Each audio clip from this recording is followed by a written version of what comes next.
আমরা রাজনীতি ঋণ খেলাপিদের জন্য কঠিন করে দেব। যারা 2100 কোটি টাকা ঋণ খেলাপি করে সংসদে যাওয়ার চেষ্টা করতেছেন, আমরা কথা দিতেছি হাসনাত আব্দুল্লাহরা বাংলাদেশে বাইচা থাকতে 21 পয়সা বাকি থাইকাও আপনারা সংসদে ঢুকতে পারবেন না। 400 কোটি টাকা, 126 কোটি টাকা, 1-2 টাকা 126 কোটি টাকা দেখছেন না? আমি দেখি নাই।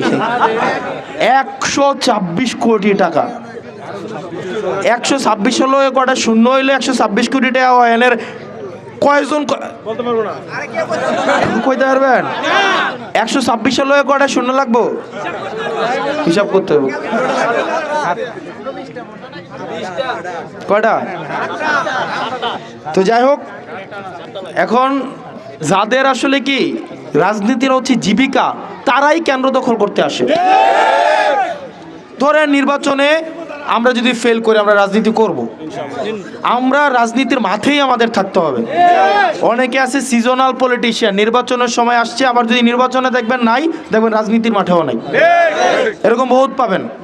যারা রাজনীতিটাকে পেশা বানাই ফেলছে, যারা রাজনীতিতে ইনভেস্ট করে, তাদেরকে কি করতে হয়, রাজনীতিতে জিততে হবে এটা মনে করে যখন দেখে জনগণ ভোট দিবে না, তখনই কেন্দ্র দখল করে, তখনই হুমকি দেয় যে হাত কেটে ফেলবে, তখনই নাম লিস্ট করে বলে যে যদি কেন্দ্রে কাউরে দেখা যায় তখন বাড়ি থেকে উঠাই নিয়ে যাবে, টিন খুলে নিয়ে যাবে, বলে না?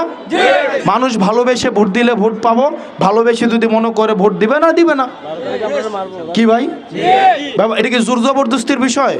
কারো কি জোর করার বিষয়?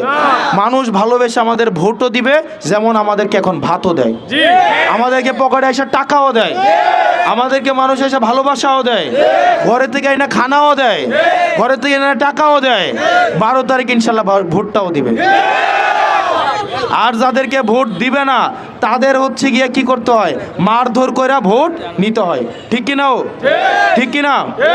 ইনশাল্লাহ আমরা রাজনীতি শুধুমাত্র নির্বাচন না, আমরা পুরো রাজনৈতিক সংস্কৃতির পরিবর্তন চাই। আমরা রাজনীতিটা গণমানুষের চাই। আমরা চাই না কোনো আরোপিত নেতা আমাদের উপরে আসুক, বরং জনগণ থেকে নেতা উৎপত্তি ঘটুক, যিনি জনগণের কষ্ট বুঝবে, জনগণের সমস্যা বুঝবে, জনগণের আকাঙ্ক্ষা বুঝবে। এই তৃণমূলে হেঁটে বড় হয়েছে। আমি সারা জীবন পড়লাম ইংলিশ মিডিয়ামে, এখন আইসা যদি বাংলা মিডিয়ামের সমস্যার সমাধান করতে পারি এগুলো বুঝবো?